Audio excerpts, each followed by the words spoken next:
है एवरीवन, स्वागत है आप सभी का आज के इस नए वीडियो में। ये प्रीपोजिशन चैप्टर पे दूसरा वीडियो होने वाला है जिसमें हम लोग डिटेल में चीज़ों को पढ़ेंगे। बहुत सारे प्रीपोजिशंस के रूल्स हैं जो छात्रों को नहीं पता होता है, उन सारी चीज़ों पे बात होने वाली है। तो अगर आप वीडियो 1 नहीं देखे हैं तो जरूर प्लेलिस्ट से देखेंगे, और अगर चैनल सब्सक्राइब नहीं किया तो सब्सक्राइब करें, दोस्तों को शेयर जरूर करें। तो बात करते हैं कम्युनिकेशन स्किल 2 जो सिलेबस है, ये बहुत ही मैं आप सभी को बता दूं कि इस बार ऐसा सिलेबस है जिसमें आपको पन्ना भरने से नहीं बल्कि कॉन्सेप्ट पे काम करना होगा। 16 मार्क्स टोटल केवल फिल इन द ब्लैंक से आने वाला है। इस वीडियो को ध्यान से देखेंगे आप लोग। देखिए, इसमें इस वीडियो के अंत तक अगर आप बने रहते हैं, मैं आपको समझाने वाला हूं कि इंपॉर्टेंट पॉइंट्स कौन कौन से हैं। हम आपको बताने वाले हैं कि प्रीपोजिशंस क्या होते हैं, इसकी परिभाषा और इसके अर्थ को मैं बताऊंगा। फिर आपको बताया जाएगा कि प्रीपोजिशन के मुख्य प्रकार कौन कौन से होते हैं। आपको वीडियो में आगे इन और इनटू में अंतर का एक्सप्लेनेशन किया गया है, कैसे इन और इनटू में अंतर होता है, कहाँ पे किसका प्रयोग किया जाता है। साथ ही साथ आपको जानने को मिलेगा कि ऑन और ऑन टू में क्या अंतर होता है। इसी के साथ मैंने आपको वीडियो में ये भी कवर किया है कि अमंग और बिटवीन में क्या बेसिक डिफरेंस होता है, इनका यूज कहाँ पर करें कहाँ ना करें। साथ ही आपको ओवर और एबव में अंतर और उसका प्रयोग बताया जाएगा। बिसाइड और बिसाइड्स में क्या अंतर होता है, लॉन्ग और अक्रॉस में क्या अंतर होता है, और परीक्षा में पूछे गए इंपॉर्टेंट प्रश्न। तो अगर आप वीडियो को अंत तक देखते हैं तो काफी एक मेजर पोर्शन आपका सिलेबस का कवर होने वाला है। तो वीडियो को जरूर लास्ट तक देखें और दोस्तों को जरूर शेयर करिए। तो सबसे पहले हम क्वेश्चन नंबर 1 पे आते हैं। जैसा कि मैंने पिछले वीडियो में भी बताया था कि प्रीपोजिशन क्या होता है, एक बार फिर से समझ लेते हैं। Preposition is a word, preposition एक ऐसा शब्द होता है दैट शोज द रिलेशनशिप, जो संबंध को दर्शाता है बिटवीन अ नाउन और प्रोनाउन, एक नाउन प्रोनाउन के बीच और अन्य अदर वर्ड्स के बीच का जो संबंध होता है एक वाक्य के अंदर, उसको प्रकट करता है। प्रीपोजिशंस आर यूजुअली प्लेस्ड, इन्हें अक्सर रखा जाता है सामान्यतया बिफोर नाउन और प्रोनाउन, इन्हें नाउन या प्रोनाउन के पहले रखा जाता है टू इंडिकेट पोजीशन, पोजीशन बताने के लिए, डायरेक्शन दिशा, अथवा टाइम ऑफ एन एक्शन और इवेंट, किसी भी कार्य के होने के समय को बताने के लिए इसका प्रयोग किया जाता है। हिंदी में एक बार समझ लेते हैं। वे शब्द या शब्दों के जो समूह जो किसी संज्ञा या सर्वनाम और वाक्य के दूसरे भाग के बीच के संबंध को दर्शाते हैं प्रीपोजिशन कहलाते हैं। आमतौर पर इन्हें किसी संज्ञा या सर्वनाम के पहले प्रयोग किया जाता है। आप इस पीडीएफ को जरूर कलेक्ट करिएगा टेलीग्राम से और जरूर इसका नोट्स बनाएंगे।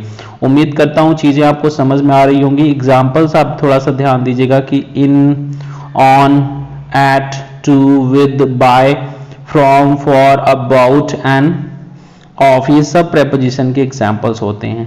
आते हैं प्रीपोजिशन के मुख्य प्रकार की चर्चा करते हैं। तो प्रीपोजिशन देखो मेनली 3 तरह के होते हैं, मैं आप सभी को बता दूं 3 तरह के मेनली होते हैं। और इसमें से पहला होता है सिंपल। सिंपल प्रीपोजिशन ऐसे प्रीपोजिशन होते हैं जिनमें देखो छोटे छोटे शब्दों का इस्तेमाल होता है, जैसे इन, ऑन, टू। अगर इनको देखा जाए तो इन्हें और आप एनी फर्दर अन्य टुकड़ों में नहीं तोड़ सकते हो। ये छोटे छोटे प्रीपोजिशंस हैं, जैसे मैंने यहाँ पर एग्जांपल आपके लिए रखा है कि अगर देखा जाए तो in, on, at, to, for, from, ये सब जो है ना सिंपल प्रीपोजिशंस होते हैं। जो सेकेंड टाइप का प्रीपोजिशन होता है ना गाइज, वो कंपाउंड प्रीपोजिशन होता है। कंपाउंड प्रीपोजिशन का मतलब कि ऐसे प्रीपोजिशन जो जोड़ करके बनाए जाते हैं, जैसे इन और टू को मैंने एक साथ मिला दिया अगर तो इनटू बन जाएगा। ऐसे ऑन और टू, अप और ऑन दोनों को मिलाया गया है तो upon, into, between, along, beyond, मतलब इसमें बी जुड़ा हुआ है। तो ध्यान दीजिएगा जो जुड़ करके बनते हैं उनको हम ना कंपाउंड प्रीपोजिशन कहते हैं। आप लोग चैनल के माध्यम से बने रहिए, पूरा सिलेबस कवर किया जाएगा, कहीं से कोई दिक्कत आपको मैं नहीं आने देने वाला हूं, क्योंकि ये एक ट्रस्टेड चैनल है। बहुत सारे हजारों लड़कों ने अपने एग्जाम में मतलब 40+ स्कोर किया है वीडियो को देख करके। बहुत सारी चीज़ों को मैंने कोविड टाइम में भी कवर किया था जो बच्चों को अच्छा लगा था। तो ध्यान दीजिएगा कि यहाँ पर क्या है कि फ्रेजल जो प्रीपोजिशंस हैं वो तीसरे टाइप के प्रीपोजिशन होते हैं। इसमें जैसे एक शब्द का प्रीपोजिशन ना होकर के 2-3 शब्दों से बनता है ये। जैसे यहाँ पे देख रहे हो कि इन फ्रंट ऑफ, के सामने ना, यहाँ पर ऑन बिहाफ ऑफ, की ओर से, तो यहाँ पे 3 शब्दों से ये प्रीपोजिशन बन रहे हैं, तो ऐसे प्रीपोजिशन को हम बोलते हैं फ्रेजल प्रीपोजिशन। एक बार फिर से समझेंगे कि प्रीपोजिशन मेनली 3 तरह के होते हैं, सिंपल, कंपाउंड और फ्रेजल। फ्रेजल प्रीपोजिशन शब्द समूहों से बनते हैं, एक शब्द से नहीं बल्कि 2-3 शब्दों से ये बनते हैं, इन्हें हम फ्रेजल प्रीपोजिशन कहते हैं। अब चलिए एक एक करके हम चीजों को समझेंगे जो परीक्षा के लिए बहुत इंपॉर्टेंट है। इन और इनटू के प्रयोग में क्या अंतर होता है, एक एग्जाम्पल से सीधा समझेंगे और मेरी बातों को आप लोग गौर से सुनेंगे, क्योंकि जो चीजें मैं एक्सप्लेन करता हूं वो इंपॉर्टेंट होता है। देखो, ही वॉक्ड इनटू द रूम, जैसे अगर मान लो कोई कमरा है, अगर इसके अंदर कोई व्यक्ति अगर बाहर से अंदर प्रवेश कर रहा है, फॉर एग्जाम्पल अगर कोई व्यक्ति जो है बाहर से अंदर प्रवेश कर रहा है, तो गति की अवस्था में यहाँ पर इनटू का प्रयोग होता है, और अगर वो ऑलरेडी ये इंसान यहाँ पर अंदर बैठा हुआ है तो यहाँ पे इन का प्रयोग होता है। तो ध्यान दीजिएगा, गति जहाँ पे इन्वॉल्व होता है वहां पर हमें इनटू का प्रयोग करना होता है। देखो, ही वॉक्ड इनटू द रूम, वह कमरे में प्रवेश किया, यहाँ पे देखो गति इन्वॉल्व हो रही है तो यहाँ पे इनटू लग रहा है। लेकिन मैं बोल दूं कि अगला सेंटेंस यहाँ पर जैसे she is sitting in the room, वह कमरे में बैठी हुई है, इसका क्या अर्थ आ रहा है कि ऑलरेडी एक सराउंडेड प्लेस में, अगर हम किसी घिरे हुए स्थान में अंदर बैठे होते हैं, स्टेटिक स्थिर होते हैं, तो वहां पे इन का प्रयोग किया जाता है। जहां पर गति की अवस्था होती है वहां इनटू का प्रयोग किया जाता है। इस बात को समझेंगे और सब एग्जांपल्स भी हम लोग एग्जांपल सॉल्व करेंगे आने वाले वीडियोस में, बने रहिए चैनल के साथ। आपको समझना है ऑन और ऑन टू के अंदर क्या मतलब अंतर क्या होता है। चलिए एक बार हम इस पे भी थोड़ा सा चर्चा कर लेते हैं गाइज, कि ऑन और ऑन टू जो होता है ना, इसमें बेसिक सा एक छोटा सा डिफरेंस होता है, इस पे हम काम करेंगे। जैसे कि he climbed on to the roof, अगर वो छत पर, देखो यहाँ पर अगर मान लो ये छत है और यहाँ पे कोई बंदा अगर मतलब चढ़ करके जा रहा है, गति का केस बन रहा है, तो यहाँ पे देखो ऑन का प्रयोग, जब दोनों सतह चिपकी रहती है तो यहाँ पे कोई चीज रखी हुई है तो वहां पे ऑन का प्रयोग होगा, ठीक है ना। लेकिन ऑन का मतलब पर होता है और ऑन टू का मतलब भी पर होता है। लेकिन अगर गति की अवस्था में पर, जैसे वह छत पर चढ़ा, बंदर छत पर कूदा, तो मतलब वो कहीं ना कहीं से गति की बात आ रही है, तो पर उसमें आ गया। तो यहाँ पर क्या गया है कि मतलब कि बोला क्या गया है, देखो कि ही क्लाइम्ड, वह छत पे चढ़ा है, climbed on to the roof, छत पर चढ़ा। The book is on the table, जो किताब है वो ऑलरेडी टेबल पर है। तो दोनों में पर आया, लेकिन जैसे कि ये गति के लिए आ रहा है, ऑन टू का मतलब गति, और ये ऑन का मतलब स्थिरता के केस में यूज हो रहा है। ऑन और ऑन टू में ये बेसिक डिफरेंस होता है। मैं आपको गारंटीड बताने वाला हूं कि ऐसी चीजों को कोई आपको अच्छे से समझाने वाला नहीं है। प्लीज वीडियो को ध्यान से समझिए और बार बार देखिए जब तक इस चीजें आपको समझ नहीं आ जाती हैं। अब हम बात करेंगे कि अमंग और बिटवीन और अमंगस्ट में क्या अंतर होता है। तो अमंग और अमंगस्ट में क्या अंतर होता है, अमंग, बिटवीन और अमंगस्ट में, तो मैं बताने वाला हूं। देखो, अमंग का प्रयोग तब करेंगे जब कोई भी इंसान, जैसे देखो के बीच में के अर्थ में हो, अगर 2 से 3 लोगों के बीच में अगर कोई बात हो रही है के बीच में, तो वहां पे अमंग का प्रयोग करते हैं। और जहां केवल 2 लोगों की बात हो, जैसे कि भारत और पाकिस्तान के बीच में विवाद है, 2 देश की बात हुई है, तो यहाँ पे बिटवीन लगाएंगे। लेकिन मैं बोलूं कि अगर पूरे विश्व के सभी देशों में एक दूसरे से विवाद है, तो वहां पे क्या हो सकता है भाई, अमंग का प्रयोग करेंगे। और अमंगस्ट का यूज तब करते हैं जब, इसके बाद ध्यान रखिएगा, जैसे कि अभी ध्यान से बात को समझना कि अमंग के बाद जो द लिखा हुआ है, तो ये द से स्टार्ट हो रहा है इसका प्रोनाउंसिएशन। अगर ये वॉवेल से स्टार्ट होता तो अमंगस्ट हो जाता। जैसे अमंग आवर चिल्ड्रेन हो जाता, तो अ का उच्चारण तो वहां पे अमंगस्ट हो जाता, अमंगस्ट एसटी लग जाता है ना। तो चलिए एक बार इस पे एक्सप्लेनेशन करते हैं इस एग्जाम्पल का। There has been a dispute between India and Pakistan, मतलब भारत और पाकिस्तान के बीच विवाद रहा है। देखो यहाँ पे बात हुई है, विवाद रहा है, यहाँ पे 2 लोगों की बात हो रही है, भारत और पाकिस्तान, 2 के बीच की बात है। तो यहाँ पे क्या मैंने यूज किया है, बिटवीन, बिटवीन ग्रीन कलर में है, यानी कि भारत और पाकिस्तान के बीच में विवाद रहा है। इसीलिए तो कई बार लड़ाई भी हुई है, आप देखे होंगे, तो इन सारी चीजों को समझे होंगे। तो देखो यहाँ पे 2 लोगों की बात हो, तो यहाँ पे चाहे 2 चीजें, वस्तु, व्यक्ति, वस्तु, स्थान, कुछ भी हो, उसमें 2 की बात हो, तो वहां पे बिटवीन लगाते हैं। दो से अधिक की बात होती है तो वहां पे हमें अमंग लगाना होता है, आप ध्यान रखिएगा। जैसे मैं बोलूं कि डिस्ट्रीब्यूट द स्वीट्स, मिठाई को बांट दो, अमंग द चिल्ड्रेन, यहाँ पे चिल्ड्रेन दो नहीं है, दो से अधिक हैं, इसीलिए यहाँ पे अमंग लगा हुआ है। बिटवीन और अमंग में बहुत अंतर होता है गाइज, इस वीडियो को आप लोग जरूर ध्यान से समझिए। और जो आपको व्हाट्सएप नंबर शो हो रहा है स्क्रीन पे, आप जरूर उस पे अगर आपको डाउट है तो पूछ लिया करिए। अगर आपको पेड कोर्सेज ज्वाइन करने हैं तो भी ज्वाइन कर सकते हैं कॉन्टैक्ट नंबर से संपर्क करके। चलिए, ओवर एंड अबव का प्रयोग क्या करना है, कैसे करना है, समझ लेते हैं। तो ओवर और अबव लगभग बच्चों को एक ही नजर आता है, एक ही जैसा होता है। ऊपर और के ऊपर के अर्थ में यूज होता है। जैसे ओवर का मतलब के ऊपर और अबव मतलब ऊपर, लेकिन मैं दोनों में थोड़ा अंतर एक कंपैरेटिव स्टडी के रूप में बता रहा हूं। ओवर का प्रयोग देखो, ये हमेशा लोकेशन और मोशन दोनों को दिखा सकता है।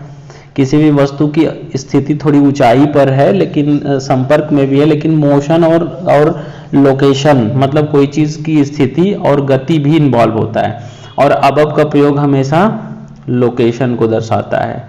यहाँ पे मूवमेंट होता है, इसमें नो मूवमेंट का केस है। देखो मूवमेंट यहाँ पर नहीं हो रहा है। यहाँ पर दोनों सतहों के बीच संपर्क हो सकता है, यानी कि दो व्यक्ति, वस्तु, स्थान या के चीजों के सतहों के बीच में संपर्क होगा। No contact between objects. Above का प्रयोग जब होता है तो कोई कॉन्टैक्ट नहीं होता है। ये हमेशा नंबर के साथ यूज होता है, ऑफन यूज्ड विद नंबर्स। और यहाँ पर ये अबव का प्रयोग नॉट यूज्ड विद नंबर्स, संख्याओं के साथ नहीं यूज होता है। ध्यान दीजिए, कुछ क्वेश्चंस एग्जाम में जो पूछे गए हैं उस पर हम काम कर लेते हैं। देखिए यहाँ पर क्या गया कि she put a blanket over her to get warmer, मतलब गर्म होने के लिए, मतलब ठंड का मौसम है तो गर्मी के लिए उसने क्या किया, उसके ऊपर कंबल डाला। मतलब कंबल मतलब यहाँ पे गति की स्थिति है, इसलिए आपको ध्यान रखना होगा कि ओवर लग रहा है। और यहाँ पे क्या है कि ब्लैंकेट उसके ऊपर रखा गया है, डाला गया है, तो यहाँ पे क्या है कि गति इन्वॉल्व है, इसलिए ओवर लगा हुआ है। अगला देखिए, the cat jumped over the chair, मतलब कैट जो है ना कुर्सी पर कूदती है, मतलब कूदी, तो यहाँ पे ओवर का प्रयोग किया गया, यहाँ पे गति इन्वॉल्व है। The book is on the self above the desk, मतलब डेस्क के ऊपर एक सेल्फ है जिसमें किताबें रखी गई हैं। जो खाना लकड़ी का बना होता है उसे शेल्फ बोलते हैं। तो क्या कर रहे हैं, बुक क्या है, सेल्फ पर है और डेस्क के ऊपर है, थोड़ी ऊंचाई पर है, तो वहां पे अबव का यूज हो रहा है, ध्यान रखिएगा। ओवर का मतलब ज्यादातर केसेस में सतहें चिपकी होती हैं, एक दूसरे से संपर्क स्थापित करती हैं, या तो अगर नहीं भी करती हैं तो गति रहती है, थोड़ा कम स्पेस रहता है, तो वहां पे ओवर का प्रयोग किया जाता है। एक और अंतर समझेंगे बिसाइड और बिसाइड्स में, जो ज्यादातर कंफ्यूजिंग होता है, लोगों को समझ में नहीं आता है। तो एक बार समझ लीजिए कि बिसाइड का मतलब होता है के बगल में, और बिसाइड्स का मतलब के अतिरिक्त, के अलावा। तो चलिए बात को समझते हैं आगे।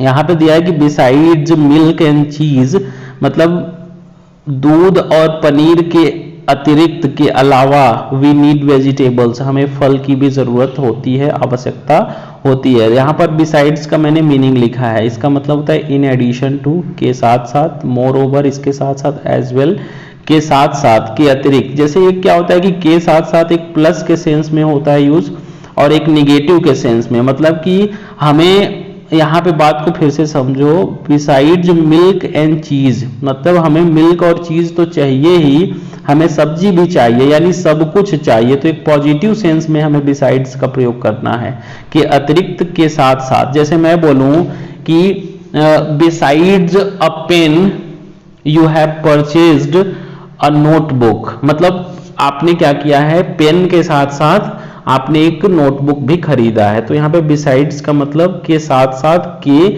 अतिरिक्त के अर्थ में होता है। कि अलोंग और अक्रॉस में क्या अंतर होता है, दोनों चीजें आपको एक जैसी नजर आती हैं, लेकिन अलोंग के बारे में आपको बता रहा हूँ और अक्रॉस के बारे में। सपोज अगर ये रोड है, अगर है ना, अगर ये रोड है, इसके किनारे किनारे कोई व्यक्ति चल रहा है, तो यहाँ पे किनारे किनारे के लिए अलोंग यूज करते हैं। लेकिन अगर यही आदमी अगर इस छोर से दूसरी छोर तक चला जाता है तो यहाँ पे अक्रॉस का प्रयोग करते हैं। ठीक है, अगर ये किनारे किनारे चलता है तो अलोंग का प्रयोग करेंगे, अगर एक पार से दूसरे पार तक चला जा रहा है तो एक तरफ से दूसरी तरफ से तो अक्रॉस का यूज होता है। तो इसमें चीजों को समझना है। देखिए मैं कुछ एग्जांपल के साथ बताता हूं। पहले यहाँ पे देखिए लिखा हुआ है अलोंग का मतलब साथ साथ समानांतर के अर्थ में, है ना। और यहाँ पर दिया गया कि अक्रॉस उस पार दूसरी ओर एक तरफ से दूसरी तरफ, तो यहाँ पे हमें अक्रॉस का प्रयोग करना है, तो ध्यान दीजिएगा। अब मैं आप सभी को बता दूं कि दूसरा जो एग्जांपल है, we drove along a narrow lane. यहाँ पे क्या है कि हमने मतलब एक पतले से लेन से, रास्ते से के किनारे किनारे हम लोगों ने क्या किया, गाड़ी को चलाया। वी ड्रोव, तो ड्रव अलोंग अ नैरो लेन मतलब किनारे से ही आप गए हो, ठीक है। यहाँ पे ध्यान रखो, द ओक ट्री, जो ओक ट्री है बड़ा सा जो पेड़ होता है, अलोंग द रोड, रोड के किनारे जो था, बहुत सारे जो पेड़ थे, are very good very old, ये बहुत पुराने हैं। जो ओक ट्री सड़क के किनारे किनारे लगे हुए हैं ये बहुत पुराने हैं, तो किनारे ही पेड़ लगा होता है ना। The little girl ran across the road, जो छोटी सी लड़की थी वो सड़क से इस पार से उस पार क्या है, एक तरफ से दूसरी तरफ दौड़ते हुए चली गई, तो यहाँ पे अक्रॉस का प्रयोग किया गया है। उम्मीद करता हूँ वीडियो आप लोग अच्छे से समझे होंगे। अगर आपको वीडियो अच्छा लगा हो तो जरूर लाइक करिए, दोस्तों को शेयर करिए।